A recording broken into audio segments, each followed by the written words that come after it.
Swastika Devi Lal, President of the CPA Fiji representative, members of the committee, friends, and members of the profession. Bula Binaka and welcome. A special welcome on behalf of the government to those who have traveled from Australia, New Zealand, and other places to be here, and to a warm welcome to all the esteemed speakers.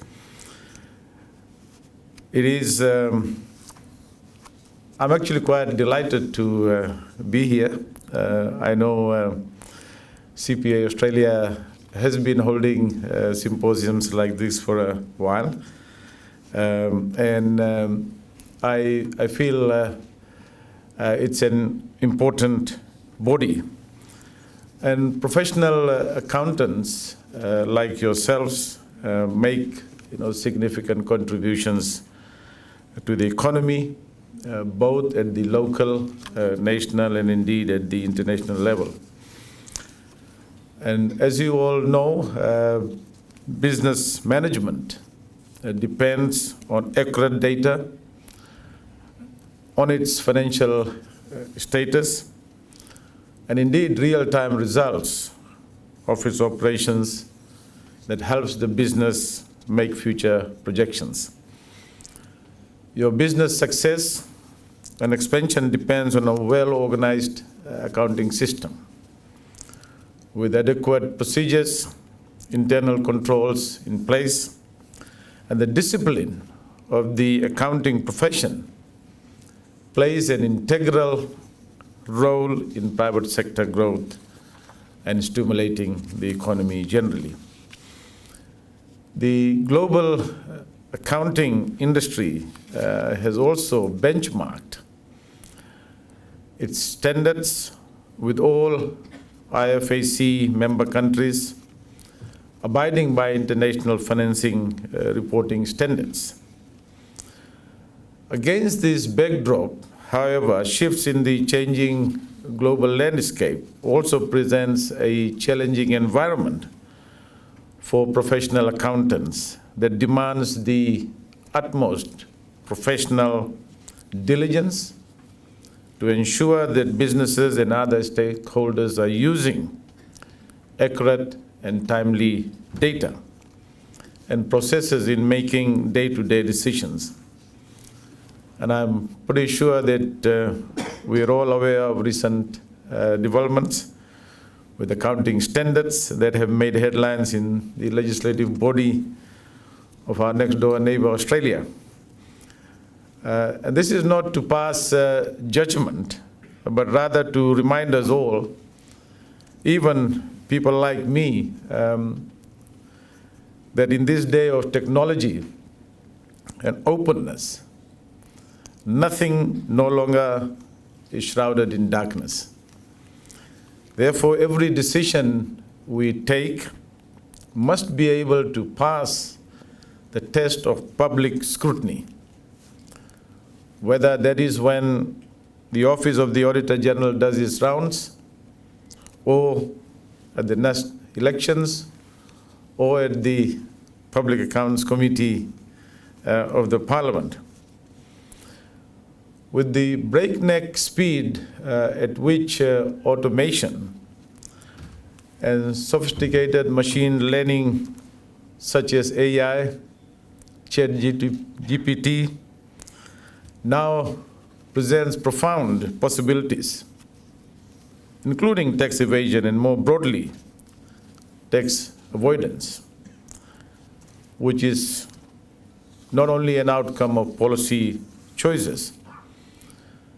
The issue is of tremendous importance in the context of growing public debt and pressures on government revenue before and post-COVID, and the needs for investing in health, education, and public infrastructure.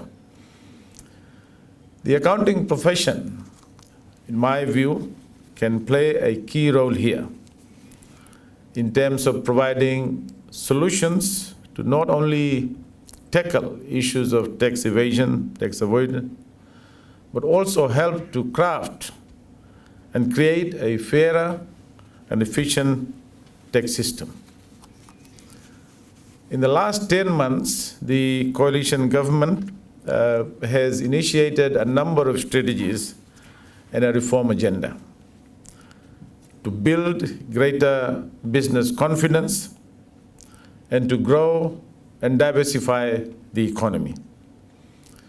Because the higher economic growth remains the best single way to allow government to invest in critical infrastructure, provide public and social contract services, fund continuing expenditure commitments, and thereby reduce poverty by improving living standards for our people. As you all are aware, the Fiji economy is on a path to full recovery, and growth is expected to be sustainable after a strong 20% recovery growth. I call it recovery growth last year, and a further 8% is projected for this year. The tourism industry has rebounded very strongly with visitor arrivals going back to pre-2019 levels, and in fact it is 2% higher than the same time in 2019, compared to 2019. The major challenge, of course, now is to sustain that growth and take that growth further in the tourism industry, but which is also being constrained by room capacity and to some extent, capacity management. There are concerns about, a huge pool of savings that accumulated in Australia and New Zealand during COVID. Those savings may be drying up. The interest rate in Australia and New Zealand, the cost of living, impact on disposable income could have impact on the number of tourists that we get next year. But the reports, the indications, the analysis that I've seen suggest that it is unlikely to go down as much as what some people might be projecting. The government, on its part, is going to continue with the reform agenda and continue to advocate sound policies to grow the key sectors and sustain the momentum of economic growth. While tourism remains our economic mainstay, we are also committed to growing other sectors such as agriculture, MSMEs, local arts and music, technology, fisheries, dairy and sugar. And if you look at the agriculture budget that we put out earlier this year, we have signaled our intention, signaled our policies to diversify our economy in a concerted and in a determined manner. We are doing this also, and this is why this group, CPA, other professional organizations are important. And as a government, we have strongly advocated, we've started by involving these organizations. Earlier this year, we appointed a fiscal review committee to examine the overall setting of the government's fiscal policy and to advise on the formulation of a credible and transparent revenue reform program, including strategies to better control and realign government spending and public finance reform towards enhanced fiscal sustainability. And I know many of your professional members, and some very good ones, were on the committee. And they're able to produce a almost 100-page report in a very short period of time, and effectively laying out very good policy suggestions and interventions. And two of your professional accountants were members of the committee. The report of the committee was very useful. It created a lot of debate, and that's what we wanted. Because unless you have debate on policies, you can't come out with an outcome of good policy. And we understand, in politics, good policy is not necessarily good economics or good politics, or good policy is not necessarily good politics. And as a government, we want to be challenged, informed, and consult and dialogue with professionals like yourselves. The wide cross-section of the community and national stakeholders from government, private sector, civil society, academia, collaborated with the government on national policy dialogue towards formulating government's medium and long-term policies and strategies. In fact, we had a very successful national economic summit, with background papers, with thematic groups. And as part of our continued commitment to engage with the stakeholders, we have strengthened our National Planning Office, and we are providing the platform to continue with the work of the thematic groups from the National Economic Summit. And what I find from the work that we've done, we feel that a lot of the good reforms, ideas, innovations, and policy frameworks are coming from stakeholders, from people like yourselves.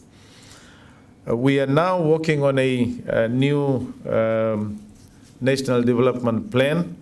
We will be putting out a well-thought-out strategy to consult and focus on creating this very important plan. The government is also striving towards implementing a number of other major recommendations from the National Economic Summit and Fiscal Review Committee. Among the major changes are proposed to the Immigration Act. We've made some decisions already. The Land Sales Act, 1974, the Investment Fiji Act, 2022, the Environmental Management Act, 2005, the Town Planning Act of 1946, and similarly for the electricity sector. Our Growth Reset 2023 package, some people are not happy with the word reset. They're saying, let's talk about transformation. Is a new package, and is a new phase of economic reforms that is currently being undertaken by the government. And it builds on work that has been conducted through the national consultations, the National Economic Summit and the Fiscal Review Committee, and the whole budget development process as well. A steering committee co-chaired by the permanent secretaries of Finance and Trade, comprising public and private sector participants, reporting to the ministers, has also been established.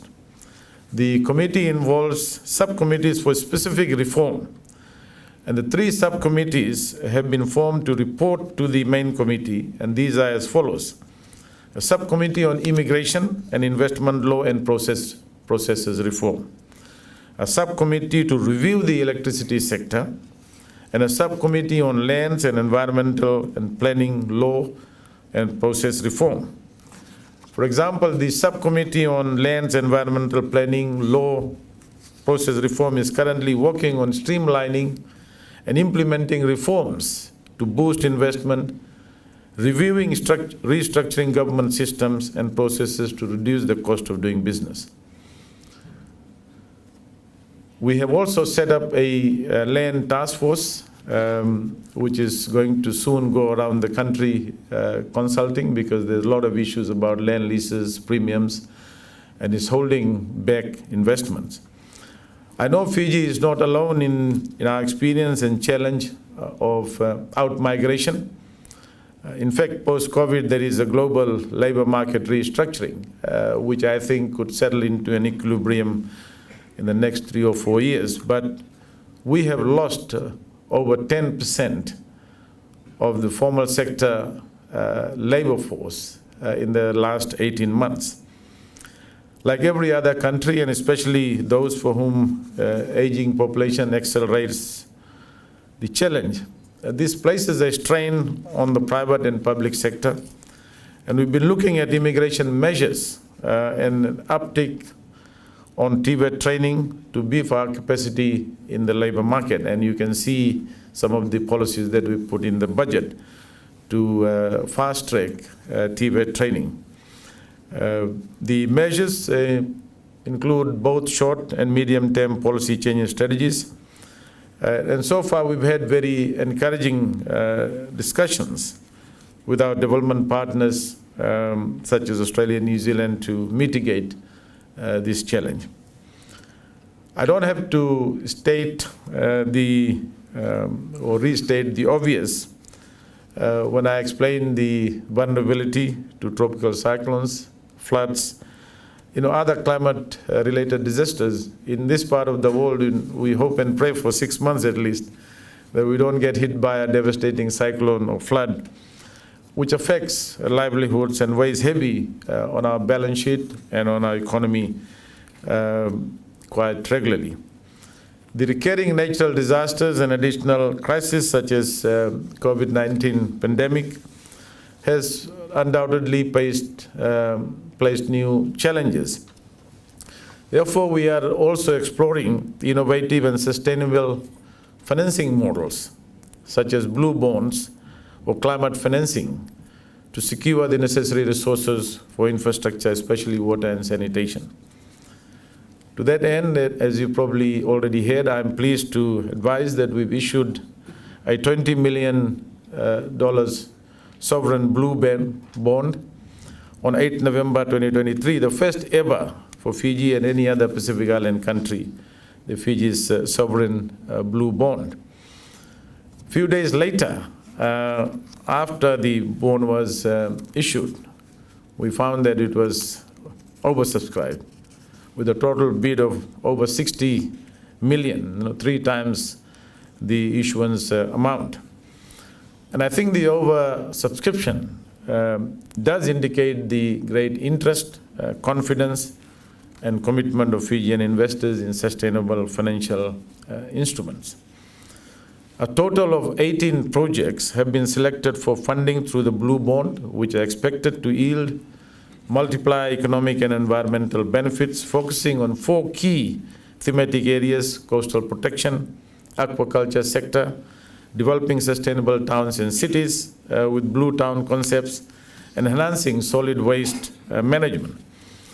These projects, of course, will aid to our drive to diversify our economy, but also provide support employment and income growth in those areas where these projects will be undertaken. I want to just make a simple point.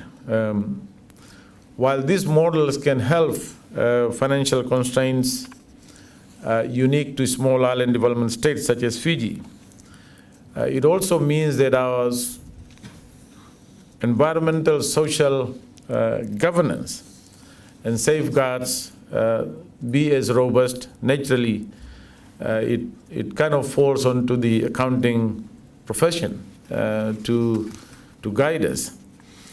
We are also currently having discussions with multilateral institutions such as the World Bank for support in improving health service delivery, upgrading of our water infrastructure, climate resilient buildings, continuity of concessional finance, future budget support operations, aided by, of course, appropriate reforms to ensure fiscal sustainability.